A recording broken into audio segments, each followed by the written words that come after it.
Last year 2017-এর অগাস্টের দিকে আমি চাকরিটা বাদ দিই এবং আমার ওয়াইফ তারপরে বাচ্চারা ওরা একটু ওদের নানা বাড়ি মানে আমার শ্বশুর বাড়ি যে যাচ্ছিল তাদের বাড়ি আবার সেই এলাকায় যেখান থেকে আপনাদের কি অনেক বেশি ঘটনা আসে। হ্যাঁ, তো আমি ডিস্ট্রিক্টের নামটা মেনশন করলাম না। তো ফ্যাক্ট হচ্ছে আসলে যে এই অগাস্টের দিকে আমরা গেলাম, সেখানে গিয়েছে তো খুব সুন্দর শান্ত শহর, গোছানো, ভালো লাগে আমার কাছে। গেল তো ও গেল, আমরা গেলাম, গিয়েছে আমার ওরা কয়েকদিন থাকবে। তাই মনে করলাম যে আমার যেহেতু এখন চাকরি নেই তা আমি কিছুদিন থাকি, থেকে এখানে আমি একটা কি যে সেক্টরে চাকরি করতাম সেইখানে আর কি আমি একটা লাইসেন্স করি তো আমার কি কাজ না হোক কিন্তু আমার লাইসেন্সটা ম্যাচিউর হয়ে থাকে আর কি হোয়াট এভার। তবে এরপর আসলে যে আমি এখানে যে থাকা শুরু করলাম অগাস্ট থেকে, তাই মনে করেন তার 1-1.5 মাস পর থেকে যে নানা ধরনের আর কি প্রবলেম শুরু হয়ে গেল। তার মেইন হচ্ছে যে সংসারের অশান্তি। তো সংসারের অশান্তি যেমন শুরু হয় তা না, তার জন্য আর কি মানে আমি তো আর কি মেইন আর কি ছিলাম যে মানে দেখা যাচ্ছে সব ডিস্ট্রয় করে ফেলতেছিলাম, মানে যা যা খারাপ করা যায়। হ্যাঁ, এরকম একটা মানে এই সবই আর কি উল্টা পাল্টা করে মানে যেতেই। তারপরে আবার আমি কি মন থেকে আবার এটা চেতাম না, মন থেকে আমি খুবই আমার কি আমার ওয়াইফ এবং আমার বাচ্চাদের খুবই ভালোবাসি, তো দেখি নিয়ে আমি একসাথে থাকতে চাই। কিন্তু দেখা যাচ্ছে আমি যেটা চাচ্ছি এরকম না করে আরো উল্টা কাজ করছি, যেটাতে নাকি আর কি সংসারটা আরো খারাপের দিকে যাচ্ছে এবং একেবারে খুবই বাজে অবস্থা চলে যাচ্ছে, একেবারে মান সম্মান চলে যে খুবই বাজে অবস্থা। এবং দিন দিন দেখা যাচ্ছে যে আমার ওয়াইফ যে নাকি আর কি আমার খুবই ভালোবাসতো বা এখনো বাসে, ও দেখা গেল যে আর কি মানে মানে সি বিকেম ভেরি ক্রেজি আর কি। হ্যাঁ, মানে অ্যারোগেন্ট ভায়োলেন্ট আর কি ভাঙচুর এইটা সেটা মানে একেবারে দা উঠে নিয়ে দৌড়াদৌড়ি এইরকম একটা আর কি অবস্থা যে মানে এই চিরতেই হবে, কোনোভাবেই সংসার করবে না, এই না ওই না, তো আমার ঢাকায় চলে আসতে হবে, ওরা এখানে থেকে যাবে। কিন্তু দেখা যায় যে আমি আসলে কি বলবো যে আমি তারপর আমার আর কি বাবা মা সবাই আমরা আর কি একসাথে আর কি ফ্যামিলি থাকতে পছন্দ করি। আর মানে কি আমি তো আমার ওয়াইফ বাচ্চা রয়েছে চিন্তাই করতে পারি না। তো আমাকে অনেক ভাবে এখান থেকে যেহেতু আর কি মানে ও আর কি একেবারেই মানে কিরকম আর কি মেন্টালি হয়ে গেল যে কোনোভাবেই সে সংসার করবে না এবং আমাকে এখান থেকে একাই ফেরত চলে আসতে হবে।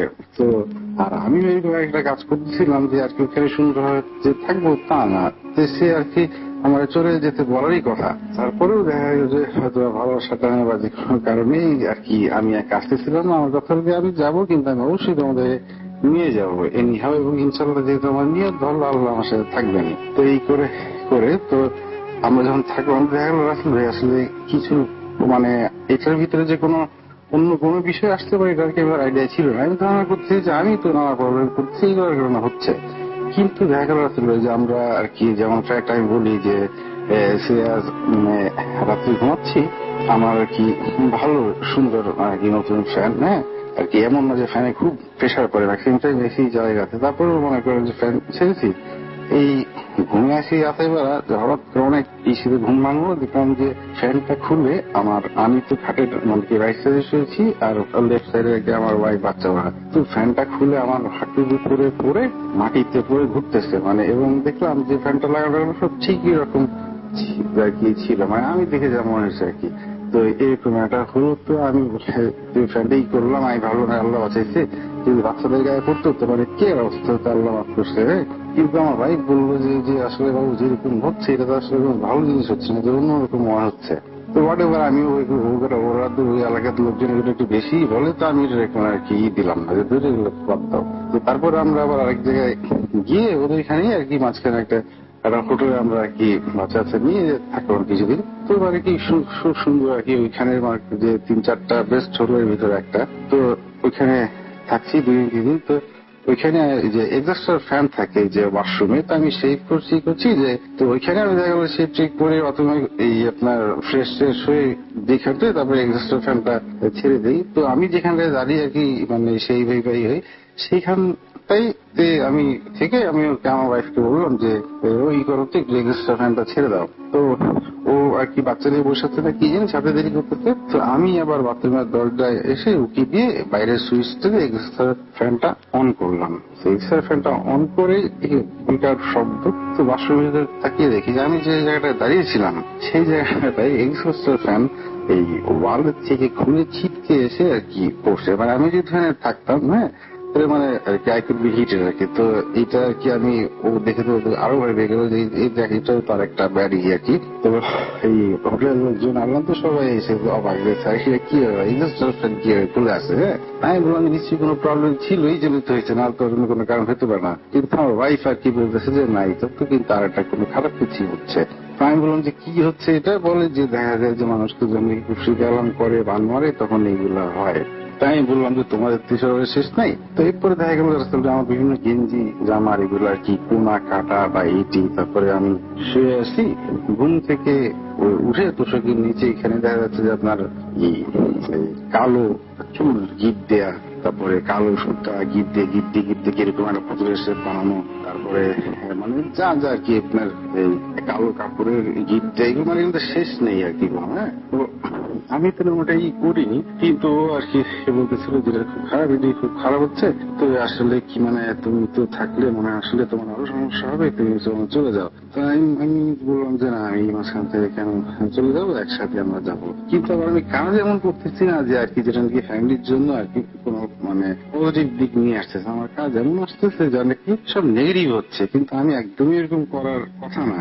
বা আমি আর কি একরকম ডিটারমেন্ট করে রেখেছি, কিন্তু আমি জানি না যে কেন মানে আমি ঠিকই উল্টাটা করছি, যেটা নাকি অনেকই মানে মানে বাজে ইয়ে হচ্ছে আর কি, রেজাল্ট আসতেছে আমার জন্য এবং ফ্যামিলির জন্য সবার জন্যই। তো এটাই করেছে রে। তো ওইখানে আমি গিয়ে থাকছি, যেহেতু ওইখানে আমার কিছু সার্কেল হয়েছিল ফ্রেন্ড সার্কেল মতো, তো ওইখান থেকে তো কিছু মানুষ বলতেছিল যে ভাই আসলে যেটা হচ্ছে এটা কিন্তু একেবারেই মানে 100% শিওর যে এরকম কেউই করছে, এবং যারা নাকি কোনোভাবে চাচ্ছে না যে আর কি আপনার সংসারটা থাকুক বা থাকুক এরকম, বা আপনি ভাবির সাথে আসলে নিয়ে আপনি সংসার করতেই হবেন না এবং আপনারও আর কি খুব খারাপ হবে। তো আমি মনে মনে ভালো ধরে বলি। হ্যাঁ তো রাসেল ভাই আমরা আসলাম, আমাদের আর কি থার্ড বেবি হলো, ঢাকায় আবার আসলাম। এখানে এসেছে হওয়ার পরে আমরা সবাই ডিটারমেন্ট আল্লাহর মতো হয়ে গেল। তো এখন আর কি আমি আবার সেটেড করে আবার একটা সুন্দর ইনশাল্লাহ মানে ও বাই দ্য ওয়ে আমি ওখান থেকে এসেই আবার আল্লাহর মতো একটা চাকরি পেয়ে গেছিলাম। কিন্তু রাসেল ভাই হঠাৎ করে আমার আর কি এই 3-4 মাস চাকরি করার পরে আমি আর কি একটা উইকে হঠাৎ করে কেন যে এত বেশি অসুস্থ হয়ে যাই যে আমি আর কি এই প্রায় 1 উইকের মতো অফিস যেতে পারি না। এবং আরেকটা ব্যাপার যেটা নাকি একদমই আমার ক্যারেক্টারের সাথে মিলে না, যে আমি ফোন রিসিভ করতেছি, আমি দেখতেছি ফোন করতেছি, কিন্তু আমার এত খারাপ লাগতেছে যে আমি কথা বলতে পারবো না। আমি করতেছি মেইল দিয়ে অ্যাপ্লিকেশন দিচ্ছি যে স্যার আমার আসলে এরকম কন্ডিশন না যে আমি কোনো কথা বলবো, আমার কি কি কাজ আছে, কি কি পেন্ডিং বা কি কি অপারেশন একেবারেই মানে হেলের আছে, এগুলো আমি কি ইনফর্ম করে দিচ্ছি। কিন্তু আসলে এটা অফিসের ব্যাপার, আসলে স্বাভাবিক, যেটাতে একটা সিনিয়র লেভেলের লোক যদি এরকম করে ফোন অফ করে না ধরে বুঝলাম 1 উইকের জন্য, তো এইটা আর কি মানে তারা আর কি আমার মতো লোকের তারা এক্সেপ্ট মানে এক্সপেক্ট করেনি কখনোই। তো ওয়ার্কশপ আর কি তো মানে মাপ পেলাম না, এত বছর জীবন প্রথমেই দেখা গেল আসলে চাকরি চলে গেল। তো যেটা নাকি আমার জন্য খুবই খারাপ হলো আর কি আর বলবো। তো আবারও আর কি বাসায় বসলাম, তো মনে করলাম যে থাকে আমি তো কি আর করবো, আমি মনে করি যে আসলে আপনার মতো আর কি সবকিছু আর কি ভালোর দিকে আর কি বুঝলেন। আমি মনে করি যে যেটা মানে পজিটিভ দিক হলো, কারণ থার্ড বেবিটা হবে হয়তো বা এটা আল্লাহ এরকম যাচ্ছে যে আমি একটু বাসায় একটু বাচ্চা কাছে নার্সিং করি, একটু হয়তো ফ্যামিলি বন্ডেজটা ভালো হবে। কিন্তু না রাসেল ভাই আমার কাজ তো কোনোই ভালো হচ্ছে না, যে খালি ফ্যামিলি আর কি খারাপের দিকে যাচ্ছে। কিন্তু কেন জানি আল্লাহ যেন হয়তো অনেকে আমি বাচ্চারা অনেককে আদর করি বা বাচ্চাদের অনেক আদর করি ভালোবাসে দেখে হয়তো ওরা আমাদের অনেকই করে আমাকে, এই কারণে আর কি আমাদের একসাথে থাকা হচ্ছে। কিন্তু মানে কাজ এরকম হচ্ছে যা মানে একেবারেই ছিল হয়ে যাওয়ার কথা সব রিলেশন। তারপরে আসলে অনেক বেশি আর কি লেন্দি ঘটনা বলতে আসলে কি আর বলবো। এরপর আসলে হলো যে এটা করার পরে বাচ্চারা হলো, আমরা সুন্দর করে থাকবো। এরপরে বাচ্চারা হওয়ার পর থেকে আবার আমার ওয়াইফ শুরু করলো যে না সে এখানে থাকবে না, এখানে একেবারেই থাকার মতো অবস্থা না, মানে সে ওইখানে যাবে যেখানে ওর বাবার ওইখানে যাবে। তাই বলবো আমার ছেলে একটা নর্মাল ব্যাপার, এটা তো একটা বাচ্চা হওয়ার পরে একটা মেয়ে তো যাই তো যা বা ঠিক আছে না। তো সেটা সেটা নিয়ে একেবারে আবার ওই যে বলবো যে ক্রেজি হয়ে ভায়োলেন্ট অ্যারোগেন্ট একেবারে মানে ভাঙ চুরি রে সেটা। আবার এমন না যে সে শুধু অকারণেই ক্রেজি হচ্ছে, মানে আমারও কাজগুলো আসলে সরি হচ্ছে, আমি কি বলবো আসলে সবাই বলতেছে এটা আমার দোষ না, আমার এরকমই আমার সাথে আমাকে নাকি করা হয়েছে। কিন্তু আসলে একটা মানুষ তো যদি মানে সেন্স অ্যাপ্লাই করে আমি কেন এরকম করবো, আমি মনে করি আমারই দোষ, জানি না আসলে তারপরে এরকম হচ্ছে। তো এরপরও আর কি ওরা গতকাল গেল আবার খুলনা ঠিকই। তো যাওয়ার পরে এই কথা হলো, আমাকে বললো যাওয়ার জন্য। তো আর কি আমার বাসা থেকে বাবা মা মনে করছে যে এর আগে খুলনা যে এত এরকম একটা হয়েছে, তা আবার গেলে তো আবার এরকম করবো, তো এটা খারাপ হবে আসলে। তো ওরা মনে করছে, তা আমি তারপর ফ্যামিলি যেতে গেছে, ওরা বলতেছে চলে আসতে। তা আমি আর কি এই রাতে আমার এক বড় ভাই আছে, মানে এখানে থাকুন। তো উনি আবার আসলে এইগুলো বেশ ভালো বোঝেন, বা এগুলো আর কি মানে উনি আর কি একজন মানে খুব সিনিয়র মানুষ, ইঞ্জিনিয়ার মানুষ আর কি, আবার উনি ইসলামিক মাইন্ডেড, তো উনি এগুলো বোঝেন আর কি। তো মানে উনি বিলিভ করেন আসলে ইসলামের সব ব্যাপারে, তো বিলিভ করে আর কি। হ্যাঁ, এইরকম আর কি। তো উনি আমার কিছু কিছু জিনিস করে উনি আমার বললো যে আচ্ছা এই হিসাবে আপনি একটা জিনিস এদিকে আসেন। তো আমি শোয়া থেকে উঠে আসলাম, বলে একটা জানাল এটা জ্বালালাম। তারপরে উনি আমাকে বললো যে কি করেন, তো আপনার এই হাত দুইটা হাতটা সোজা করেন। তা হাত সোজা করলাম। তো হাত সোজা করে উনি একটা তারের মতো লম্বা নিয়ে এসে আমার হাত মায়ের দুটো মাপলেন, মেপে তারপরে আবার করলেন কি যে আমার প্রতিটা আঙ্গুল মাপলেন, মেপে উনি দেখলেন যে দড়িটা লম্বা করে টেনে যতটুকু আসার কথা আসবে অতটুকু মধ্যে দড়িটা আসলো না। দড়িটা আমার আর কি কবজির উপরেই আর কি থেমে গেল। কিন্তু আরেকটা আমার কথা ছিল, তা আমি জানি না এটা কি। তো ভাই বললেন যে আসলে তো মানে কি বলবো, বলতে খারাপ লাগতেছে, কিন্তু মানে নষ্ট আছে আর কি। হ্যাঁ, তাই আমি বললাম যে নষ্ট আছে মানে বললো যে আসলে কি বলবো আর কি, আপনার খুব খারাপ করা হয়েছে আপনার সাথে, যেটাকে বলে কুফরি কালাম বা বান মারা। হ্যাঁ, মানে আসলে যারা এগুলা করে আসলে মানে এটা খুবই নেগলেক্টেড কাজ, এগুলো ধীরে ধীরে মেরে ফেলা উচিত। কিন্তু কি বলবো আসলে মানুষ যেগুলা করে, মানুষ তো অপরাধ করবে, শুধরাবে, এই আর কি, কেউ মারা যাবে না। তো যাই হোক, তো উনি আর কি খুব দুঃখ পেল যে আমার সাথে এরকম করা হয়েছে, কারণ লোকটা ভালো তো আমার একটু আদর করে। তারপরে এরকম দেখে পরে উনি আবার মানে গম্ভীর হয়ে আবার করলেন। তো করার পরে উনি নেক্সট করলেন কি, আমাকে একটা পানি ঢালতে বললেন একটা গ্লাসে। আমি আধা গ্লাস পানি ঢাললাম, ওই দিন রাতেরই ঘটনা। অর্ধেক পানি ঢালা, আধা গ্লাস পানি ঢালার পরে উনি আর কি আমাকে উনি বললেন যে আর কি এই আমার সাথে যাই করা হয়েছে, যারা যেমন কি কি জিনিস নিজে নিজে বললেন, আমি অতটা মানে বুঝলাম না, ওরা খেয়াল করলাম না। তো পরে উনি একটা কেচি দিতে বললেন, স্টিলের কেচি। সেই কেচি দিয়ে উনি পানিটা অনেকক্ষণ ধরে ভরে নেন এবং মানে ইসলামিক আল্লাহ রাসূল করলেন নাম নিয়ে কি বললেন আর কি। হ্যাঁ, বললে করে আমার সামনে রাখে। পরে আমাকে বললেন যে ভাই আসলে খুব খারাপ করা হয়েছে, আপনার প্রতি জিন আসর না চালান করা হয়েছে নাকি। তো এই জিনকে নাকি বলে এরা যে কি নাগিন নাকি জিনের নাম। হ্যাঁ, সেটা খুবই আর কি স্ট্রং নাকি, এটা খুবই একটা স্ট্রং আর কি ডেভিল পাওয়ার এই টাইপের। মানে সরি মানে জিন তো ডেভিল পাওয়ার ঠিক না, মানে এরকম একটা মানে ব্যাড থিং আর ব্যাড পাওয়ার আর কি। তো এটা আর কি আমার উপরে করা হয়েছে। তো আর কি আসলে তো উনি খুব মন খারাপ করলো, আর মানে সে আমি বুঝতেছি যে সে আর কি আবারও করে দেখতেছে যে আসলে কি মন করা হয়েছে না কি হয়েছে আসলে। করে বলে কি না ভাই আপনি আসলে খুব একটা খারাপ করা হয়েছে, যে নাগিন জিনটি এটা সারাক্ষণ আপনার নজরে আছে। হ্যাঁ, আপনি আর কি তো মানে কিভাবে দেখছেন আমরা সে বুঝতে পারতেছে না। মানে সে একটু আর কি মানে কষ্ট হয়ে গেল যাচ্ছে আমার, আমি কি করবো, আমার কি হবে। আর বললো যে আপনার তো ভাই আপনি চাকরি করতে পারবেন না, চাকরি হবে কিন্তু আপনি তো করতে পারবেন না, মানে আপনি এগুলো তো সব আর কি মানে তালা বন্ধ করে রাখেছে, আমার চাকরি, আমার সংসার, আমার আর কি মানে গুড থিঙ্কিং। হ্যাঁ, মানে এভরি গুড থিংস আর কি আমার আর কি লট। হ্যাঁ, তো তারপর গ্লাসটা আমাকে দিয়ে বললেন যে ভালো মতো লক্ষ্য করেন, মানে বোঝার জন্য যে কারা এরকম করছে। হ্যাঁ, তো দেখেন তো কারো এখানে চেহারা বা কিছু দেখতে পান কিনা। তো আমি সঙ্গে সঙ্গে চিন্তা করলাম যে যারা এরকম করছে বা করছে আমি আইডিয়া করি, তাদের আর কি আমি চেহারা মাথায় আনলাম না, যাতে আমি এটা না দেখি। হ্যাঁ, তাই আমি অনেকক্ষণ থাকিয়ে থেকে আমি বললাম যে ভাই আমি তো আসলে কারো চেহারা দেখতে পাচ্ছি না, কিন্তু মানে এটা মানে উপরের টাঙ্গুরের ছায়া গাছের ভিতরে পড়ে মানে খুব কালো কালো লাগতেছে পানিটা। আর মনে হচ্ছে যে মনে হচ্ছে একটা মানে মানে মেয়ে বা মহিলা এরকম আর কি একটা ছবির মতো লাগতেছে। হয়তো আমি বলে ছায়ার জন্য বা হয়তো বা আসলে দেখা গেছে জানি না। তো আমি ওনাকে বললাম, তো উনি আবার একই কথা বললেন এবং মন খারাপ করে বললেন যে তো ভাই এরকমই আপনার সংসার ঠিক করার কথা না, বাপ যে ভাবি তো আপনার সাথে থাকার কথা না, এই অবস্থা করে রয়েছে। তো আমি বললাম যে ভাই আমি তো গতকালকে বাস উঠাই দিয়ে আসলাম, ও তো আবার গেছে। তো বললে যে ভাই ওইখানে যেতে দিলেন কেন, ওইখানেই তো প্রবলেমটা করা হয়েছে। তো আমি বললাম যে কি করবো ভাই, মনে করেন একটু মনটা ভালো লাগবে করে এই জন্য আর কি এই গেছে এখানে। তো বারেবার আমি ইনশাল্লাহ কদিন থাকুক, কোনো আবার যদি নিয়ে আসবো একটু মনটাও তো একটু ভালো লাগবে। তো বলে যে ভাই কোনোই ভালো লাগবে না, এখানে গেছে তো উনি আসতে যাবে, কালকে থেকে আমাদের এই পেট ব্যথা শুরু হবে এবং সে আবার একই কথা আপনাকে বলবে যে তুমি এখানে আসবা না। সে বলবে যে আর কি ডিভোর্স দাও, যে সম্পর্ক খারাপ করে এই করবে। তো আমি আর ওনাকে বললাম না যে উনি যে কথাগুলো বললেন এটা অলরেডি সে আমার যাওয়ার সময় বলে গেছে। হ্যাঁ, তো আর কি বলবো। তো যাই হোক, আমি আসলে কি বলবো, আমি আসলে খুবই বউ বাচ্চা পাগল ছেলে। তো আমি আর কি যাই বলে আমি আর কি মনে করি যে বাচ্চা মানুষ পোলাপার মতো করতেছে, ঠিক হয়ে যাবে আর কি। অনেক স্ট্রেস গেছে। আর ভাই 3টা সিজার বেবি হয়েছে, তো আসলে তো উপরে ফিজিক্যাল স্ট্রেস আছে। আর একা 3টা বাচ্চা দেখতে হয়, এতে তো অনেক একটা মেন্টাল স্ট্রেস পড়ে। তো এই জন্য আর কিছু একটা আছে।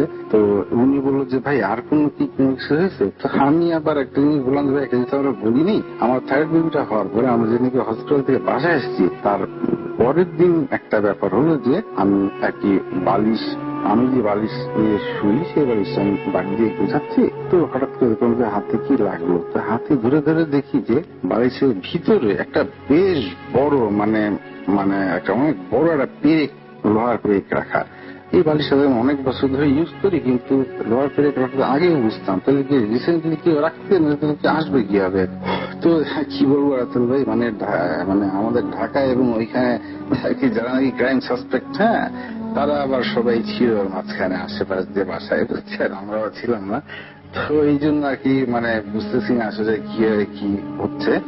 তো পরে দিয়ে উনি আর কি খুব সিরিয়াস হয়ে বললো যে ভাই আপনাকে তো কাটাতে হবে, আপনার রেস্ট নিতে হবে, আপনি ঠিক হতে পারবেন না, একেবারে শেষ করে ছাড়বে। এখন আপনি আবার দেখেন টিপে গ্লাস, উনি আবারও গ্লাসে করে দিয়ে রাখলো।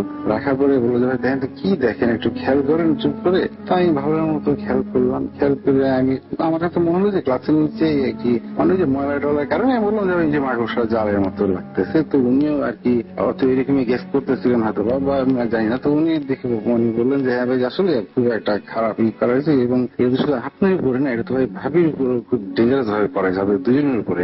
কোনোভাবেই তো ভাই ভাবি তো নিশ্চয় মনে হয় তাহলে আপনার সাথে খুবই বাজে বিহেভ করতেছে, ভাই করেছে। আমি বলি কি বুঝলেন, নিজের বউ। তো আমি বলি যে না, কি বাজে বিহেভ কি, আমি যা করি ভাই না ছিল এত পারে না, বুঝলেন না। হ্যাঁ, তো এরকম আর কি তারা বললাম। তো যে সে যা যা বললো যে এই করে, তা আসলেই আর কি ওয়াইফ আসলেই করতেছিল। হ্যাঁ, তো আর কি বলবো, আসলে এরকম হওয়ার পর আসলে মনটা একটুখানি খারাপই লাগলো যে কি এগুলা কি সুন্দর একটা বছর আগে উত্তরায় আর কি রাজার হারে চাকরি বাকরি করে বাপরে সবাই মিলে থাকতাম, আব্বা আম্মা সবাই ছিল। হ্যাঁ, তো এই হঠাৎ করে আসলেই তো জিনিস মানুষ যে বলে যে আপনি যে বলেন যে হঠাৎ করে একটা হয়। হ্যাঁ, তো আসলেই তো দেখলাম যে মাঝে ছাড়ে না আর কি সব সুন্দর চলতেছে, যদি বলতে নেই কোন স্টোরি টেলারের মতো সব সুন্দর চলতেছিল, হঠাৎ করে কি শুরু হয়ে গেল। আসলে এরকম শুরু হয়ে গেলাম এখানে এই শুরু ডিজাস্টার। তো এরপরে হলো কি উনি বললেন যে আমাকে এক জায়গার কথা যে ভাই এটা তো কাটাতে হবে, আপনি যে পাতা দিতেছেন না, এটা তো আছে যে আপনি দিন চালান করে দেখতে হবে যে কিভাবে এটা থেকে মুক্তি পাওয়া যায়। তো উনি আবার গ্লাসটার দিকে তাকানো, তো আমি বসে আছি পাশে, আমি গ্লাসের দিকে তাকিয়ে দেখলাম কি যে একটা মনে হচ্ছে গ্লাসের ভিতরে ভাই জানি না কেন আর কি, হ্যাঁ, যে মনে হয় যে একটা কাছের একটা চারকোনা ইসের মতো মনে হয়, হয়তো পানির বাবলের জন্য ইসের মতো, আর ভিতরে একটা বেবি থাকলে যেরকম হয় দূর থেকে দেখে এরকম লাগতেছে। হ্যাঁ, তো আমি বললাম এরকম বলা যে বাচ্চাটা কি এরকম বক্সের মধ্যে ভিতরে দিয়েছে, আমাকে হ্যাঁ। তো আমি বসে আছি। তো উনি আবার হঠাৎ করে চোখ বন্ধ করলো, দেখলাম চোখ বন্ধ করে একটা কেমন জোরে শ্বাস দিয়ে হয়েছি, তাদের করে দেখি ওনার শরীর বন্ধ করলো। বললো যে ভাই আমি তো শরীর নাই, ভুলে গেছি, এটা ভাই আমার চাপ দিয়ে ধরছিল। হ্যাঁ, তো আমি বুঝলাম যে বলতেছে যে নাগিন, যে হ্যাঁ আমার সুপার লাভার জনকে আমার এখানে ফলো আপে আছে আর কি। হ্যাঁ, ও আর কি তারা চাপ দিয়েছিল, বুঝছেন। কি বলবো, আসলে মনে দুঃখে বলতেছি আর কি। তো এইরকম করছে। তো আমি বললাম যে ভাই কি বুঝলেন, এই যে বাচ্চার মতো শেপ দেখলাম বাবলের জন্য, আর কালো কালো পানি দেখলাম। তো ওনাকে বললে আমি বসে আছি, উনি নাগিনের কথা বললো, তা আমি তো আর এটা গুরুত্ব দিই আমি বলি না তো সামনে, ঠিক আছে। আমি ভাবতে কি নাগিন কে কি। হ্যাঁ, আসলে তো ভাই জিন তো আছে, আমরা সবাই জানি, আর বাবু ভাই নোজ দ্য বেস্ট, হ্যাঁ, যে কোন জিন কিসের জন্য। হ্যাঁ, তো যাই হোক, তো এরপরে দিয়ে আমি আসলে আমরা বসে আছি। তা আমি দেখলাম যে আমার ভিতরে একটা কেমন একটা ইসের মতো বাইদা একটা কথা বলে রাখা ভালো যে আমার যে দাদা উনি আর কি এই এইসব জিনিসগুলো যে মানুষের যে অলৌকিক ঘটনাগুলো হয়, এবং আর এইগুলা আর কি মানুষ দেখা যায় যে প্রবলেমের উপরে দাদার কাছে আসতে আসতে এবং শুধু প্রবলেম না, আমার একটা বাচ্চা হলদে নিয়ে আসছে, দোয়া করে দিচ্ছে, একটু পানি পরে নিয়ে খাওয়াচ্ছে, আমাদের আর কি একটা আসলে নরম কোমল ইসলাম মনের মানুষের তো দেখা যায় কিছু একটা বিশ্বাস থেকেই যায় আসলে। তো থেকে দাদার কাছে আসলে এই করতেন। তো উনি বললো যে আপনি আপনার দাদা থেকে তো সেটা নিতে পারেন। তাই বললাম যে ভাই দাদা তো আব্বু চাচা এদের চাপে আর এগুলোই করে না, তো কি আর করবো এখন, মানে দেখিয়ে তো উনি একজনকে আর কি ফোন দিলেন। তো উনি রাসেল ভাই ঠিক আমি আপনাকে যে কথা বললাম না, ঠিকই আর কি আমাকে যে আমার এই বড় ভাই যা বললেন, ওই ওই উনাকে যে ফোন করা হয়েছে আরেক ডিস্ট্রিক্টে আর কি, উনি খুবই একজন মানে কি মানুষ পায় আছে একটা মানুষ, এবং মেবি আর কি উনি এগুলো খুব ভালো বোঝেন বা জানেন আর কি। তো উনি রাসেল ভাই শুনে উনি আমাকে আমার এই বড় ভাই বললো যে আপনি কথা বলেন, তো আমি বললাম, আর উনি এই বড় ভাই বললো যে ঠিক আছে তাহলে আপনি একটুখানি ভালো মতো ওর কথা তো শুনলেন, তা আপনি একটু আমার ফোন করে জানতো আসলে কি ব্যাপারটা। ঠিকই উনি কিছুক্ষণ পরে যে বললো, ফোন করলো যে ওই ক্লিপটাও আছে, তো বললো যে মানে ঠিকই এই ভাইয়া যা বলছে উনি একই কথা বললো আর কি। আর এইটার থেকে প্রতিকারের উপায় আর কি, তো আমাদের এটার জন্য মানে উনার কাছে নিয়ে যেতে বললো আমাকে, যে গেলে পরে যে আমার উপরে যে যাই করা হয়েছে উনি একই কথা বললো যে আমার উপরে আমার ওয়াইফের উপরে একই সাথে করা হয়েছে। হ্যাঁ, এবং করেছে খুবই কাছের মানুষ, হ্যাঁ সবসময় যা হয়ে থাকে আর কি। তো কি বলবো, তো বাচ্চার ব্যাপারটা রাসেল ভাই বলছি যে উনি কথা বলে শেষ করলেন যে করতে মা আমাকে বললেন নিজ থেকে যেতে হবে, যাওয়ার পরে জিন চালান করে দেখা হবে। তো রাসেল ভাই হয়তো বা আমরা আজকে বা নেক্সট উইকে যাবো ওইখানে। তো ওইখানে যে যা হয় ভাই জিন চালানোর ব্যাপারটা, হ্যাঁ, তো ওই কবির একজন খুবই একজনই মানুষ সাথে তার কাছে যাচ্ছি আমরা, তো ওইটাও আর কি আমি মানে যদি করা যায় রেকর্ড করে ওইখানটাই লাইভ রেকর্ড করে আমি ক্লিপটা পাঠাবো, অথবা আমি শুনে আপনাকে বললাম, হ্যাঁ আপনি যেটা বলেন আপনি যেটা ভালো মনে করেন রাসেল ভাই ওটা শোনালেন। তো এরপরে রাসেল ভাই একটা জিনিস হলো, এটা অ্যাবনর্মাল ব্যাপার, আমি দেখতেছি যে আমার কাছে মনে হচ্ছে, আমি জানি না কেন, যে আমি যে মানে দেখতেছি যে বাচ্চাটিটা মনে হচ্ছে যে আমাদের কেউ মানে ই করতেছে, যে আসলে যে শিয়ান তোমার মানে বউ বাচ্চার সাথে এরকম করা হয়েছে, তো এইটা নাকি যে করছে তার ওই একটা মেয়েও আছে, তো তার যদি কোনো বাচ্চা বাচ্চা থেকে থাকে, হ্যাঁ তাইলে ওইটা আর কি বন্ধ। তুমি বললো বন্ধ মানে ভাই কি জিনিস করে দেওয়ার কথা বলতেছে। তাই বললাম যে হকলি মানে কি বলে এটা আর কি, আমি মনে মনে ভাবলো যে কি ধরনের চিন্তা করলাম, যারা বাচ্চাকে মানে যে এটা করা হয়েছে তার কি যে বাচ্চা আছে তাদের একেবারে মানে মনে হইতেছে যে কেন জানি না, যে শেষ করে দিলে তার মনটা নাকি ভেঙে হয়ে যাবে, মানে সে হয়তো আর এটা করবে না তখন। হ্যাঁ, মানে হয়তো এটা ভিতরে জিদের জন্য হলো যায়নি, এত খারাপ চিন্তা কেন আসলে মাথায় হবে, কিন্তু মনে হচ্ছে কি যেটা আমাকে কেউ বলতেছে এরকম মনে হচ্ছে। তো রাসেল ভাই এটাই আর কি, মানে কথা হয়তো গুছিয়ে বলতে পারিনি, বুঝতে পারিনি। তো আমি নেক্সট লিস্টে আপনাকে পাঠাবো রাসেল ভাই, আমি আমার ফোন নাম্বার সব দিয়ে আমি এটা আপনাকে মেইল করে দিচ্ছি। আপনি মানে কি দরকার আমার সাথে কথা বলতে পারেন, অথবা আপনি যদি মনে করেন পে করবেন তো করতে পারেন। রাসেল ভাই thank you very much Russell ভাই, after getting married for last 7 years, মানে me my wife my all my children, we are very happy with your show. Thank you, Rasul bhai. Goodbye.